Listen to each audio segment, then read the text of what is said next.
बहुत ही कोई मैं समझता हूँ कि जो इस किस्म की ऑफ़र जो है उसको कबूल करेगा। हम मेजॉरिटी पार्टी हैं इस वक्त पंजाब में। इस वक्त तहरीक इंसाफ और जो पाकिस्तान मुस्लिम लीग कायद-ए-आज़म है उसके 190 मेंबरान हैं जो कि इस वक्त पंजाब असम्बली में हैं। ये हुकूमत बनाना, इसको डिज़ोल्व करना, ये हक इस वक्त तहरीक इंसाफ को हासिल। लिहाजा ये जो भी मामला चल रहा है जिसमें ये कोशिश हो रही है कि पंजाब में हुकूमत तब्दील की जाए, पहले गवर्नर इस साजिश का हिस्सा बने और गवर्नर ने एक गैर आइनी इक़दाम उठाया। अभी गवर्नर को पंजाब असम्बली में हाज़िर होके पेश होके अपने इक़दाम की वजाहत देनी चाहिए। उन्होंने उसके ऊपर प्रिविलेज मोशन दिया है। उसी तरीके से जो चीफ सेक्रेटरी है उनको अपनी पोजीशन जो है उसको वाज़े करने की ज़रूरत है।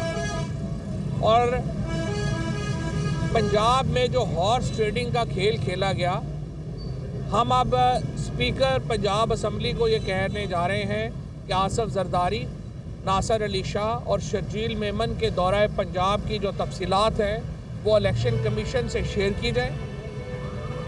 ये क्या मामला है कि जब भी मंडी लगती है जरदारी साहब बोरियां भर के सिंध से पंजाब में आ बैठते हैं।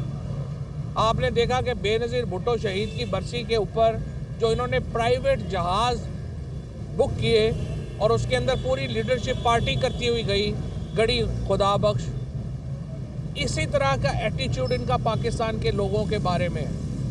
पाकिस्तान के मोरालिटी तबाह करने में जो जरदारी एंड कंपनी का किरदार है वो किसी से ढका छुपा नहीं। लिहाजा जो इस वक्त मामला चल रहा है कि पंजाब में MPs को ख़रीदा जाए और ख़रीद के पहले मरहले में उन्हें कहा जाए कि आप असम्बली से एब्सेंट हो जाएं।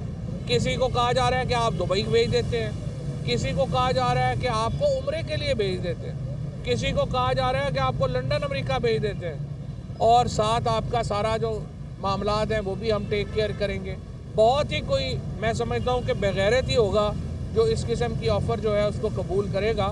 और मुझे उम्मीद है कि पंजाब असम्बली के तमाम अरकान अपनी लीडरशिप के साथ मुखलिस हैं, मुखलिस रहेंगे। और 20 लोग जिन्होंने पहले छोड़ा था उनका हशर भी आपने देख लिया कि पाकिस्तान के लोगों ने उनकी सियासत ही ख़त्म हो गई। जो लोग मौके के ऊपर तहरीक इंसाफ को छोड़ के गए। इंशाअल्लाह ये जो हॉर्स ट्रेडिंग का खेल है इसको भी नाकाम हम बनाएंगे। नो कॉन्फिडेंस मूव के लिए हमने पार्लिमानी पार्टी का इजलास जो है वो जनवरी के पहले हफ्ते में हमने तलब किया है। डेट उसकी फाइनलाइज जो है वो हो जाएगी और उसके बाद हम जो ही कॉन्फिडेंस मूव लेंगे हमने पाकिस्तान की ये जो पंजाब असम्बली उसकी तहलील की तरफ हम जाएंगे। ये हमारा फ़ैसला जो है वो उसके ऊपर बिल्कुल मुतफ़िक़ा है। यहाँ पे मैं सिर्फ आखिर में जो MNAs आज असम्बली में पेश हुए उस पर बात करना चाहता हूँ। हमारे 127 MNAs ने असम्बली में इस्तीफ़ा दिया। उनमें से 123 MNAs ने असम्बली में खड़ा होकर इस्तीफ़ा दिया। ये इस्तीफ़े इज्तिमाई थे। हम इज्तिमाई इस्तीफ़े देना चाहते हैं क्योंकि ये हमने कोई स्पीकर साहब के लिए एंटरटेनमेंट का बंदोबस्त नहीं किया हुआ कि जो स्पीकर साहब जो है किसी काम लग जाएं।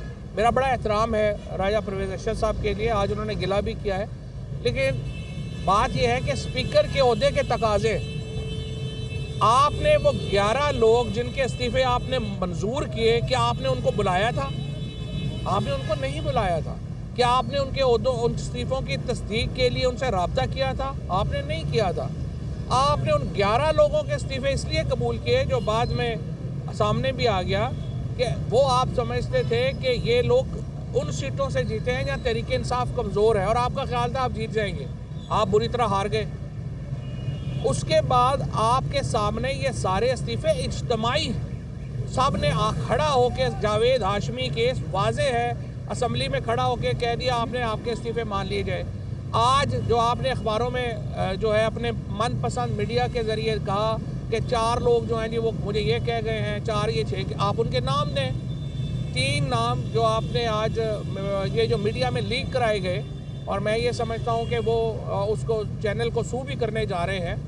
जिसमें आपने तालिब नकई का नाम लिया, आपने बीबी गुलाम बीबी भरवाना का नाम लिया और आपने लाली साहब का नाम लिया। तीनों वीडियोस बना के उन्होंने जो है वो दी कि हमारे इस्तीफे फ़ौरन कबूल करें। कोई इस वक्त तहरीके इंसाफ का जो MNA है वो तैयार नहीं है इस असम्बली में बैठने के लिए, और जो 20 लोटे इस वक्त असम्बली में बैठे हुए हैं उनकी हैसियत औकात ये रह गई है कि वो अपनी कॉन्स्टिट्यूंसी में निकल नहीं सकते। लिहाजा लोटों की पाकिस्तान में लोटाक्रेसी की सियासत ख़त्म हो चुकी है, और ये जो टिकट के ऊपर इलेक्शन जीत के पार्लियामेंट में आए और अपनी हैसियत बदलेंगे, उनकी हैसियत वही होगी जो उन बाकियों की हुई। लिहाजा हमारे इस्तीफ़े आपके पास आए, अब आप कह रहे हैं कि आप उनको कबूल नहीं कर रहे, लिहाजा अब हम सुप्रीम कोर्ट के पास जा रहे हैं दोबारा। सुप्रीम कोर्ट में हमने पहले भी ये कहा था कि जनाब ये स्पीकर साहब बहाने हीले बहानों से ये इस्तीफ़े मंजूर नहीं कर रहे। अब दोबारा ये साबित हो गया है। सुप्रीम कोर्ट हमें बताए कि अब इस मसले का क्या हल है। इस्तीफ़े इज्तमाई ही होंगे क्योंकि ये इज्तमाई फ़ैसला है, इंडिविजुअल फ़ैसला नहीं है। बहुत शुक्रिया। अच्छा, आप दोबारा सड़क पर जा रहे हैं, इमरान खान 3 माह बाद दोबारा ज्वाइन करेंगे, क्या ये लॉन्ग मार्च की शक्ल होगी दोबारा कि शहर शहर जलसी होगी? नहीं, ये शहर शहर इसमें ये तहरीक जो है वो शुरू होगी, शहर शहर ये तहरीक चलेगी, और इमरान खान इंशाल्लाह 3 हफ्तों बाद फिर अगली हकमत अमली हम देंगे 3 हफ्तों बाद। और देखिए, मैंने आपको पहले बताया है, ये जो एक टेक्नोक्रेटिक गवर्नमेंट की शक्ल में एक फॉरेन पोजेशन हमारे ऊपर गैर मुल्की कब्जे की कोशिश हो रही है, ये हम नहीं होने देंगे। तो सर ये फरमाएगा कि क्या पार्लिमानी पार्टी का जो इजलास है वो भी आप करने जा रहे हैं पंजाब की, क्या इत्तेमाद का वोट जो फैसला है 11 का उससे पहले लेने का इरादा किया है या बाद में लेंगे? कोशिश यही है कि वो उससे पहले हो जाए ताकि 11 तारीख को जब हम जाएँ वहाँ पे तो इत्तेमाद का वोट हम ले चुके हैं। डिले इसलिए हो रहा है कि स्पीकर साहब ने इजलास बुला लिया है 11 को। हम चाहते हैं पार्लिमानी पार्टी में और जो इजलास बुलाया हुआ उसमें ज़्यादा फासला ना हो। अच्छा, इत्तेमाद का वोट आपने लेना है तो अरकान को जो मौजूदगी है उसको यकीनी बनाने के हवाले से आपने तय किया है, इस तरह अरकान सारे अरकान खुद आएंगे, उनकी अपनी जिम्मेदारी है। अरकान जो मेहमान पार्टी के लोग यहाँ पर बैठे थे, सरदारी साहब यहाँ से जहाज भर के लेके जाते रहे, सुनने में आया कि 5 से 8 अरकान आपके साथ राब्ते करेंगे आपकी पार्टी से, क्या सिचुएशन है पंजाब में? 5 से 8 अरकान क्या, हर 177 मेम्बरान हमारे साथ राब्ते में है, और 10 लोग जो है वो PMLQ के, उनका तो इजलास हुआ है, उन्होंने परवेज़ लाई साहब को वोट दिया। भाई ये बताइएगा कि कल खान साहब ने कहा कि उन्हें इलेक्शन होते अब नज़र नहीं आ रहे, क्या ये तहरीक शुरू करने जा रहे हैं, ये उसी के तनाजुल में एक इलेक्शन? पहली बात यह है कि जो जियो ग्रुप ने हमेशा की तरह उसको मिस रिपोर्ट किया, खान साहब ने कभी ये नहीं कहा कि उन्हें इलेक्शन नज़र नहीं आ रहे। ये जो हमारी इकनॉमिक टीम है, जो हमाद अजहर साहब साथ भी खड़े भी हैं, इन तमाम लोगों का ख्याल है कि अगला मेल्ट डाउन हमारा होने वाला है 15 से 20 दिनों में। अब इमरान खान ने ये कहा कि ये हुकूमत इलेक्शन नहीं करवाना चाहती क्योंकि आप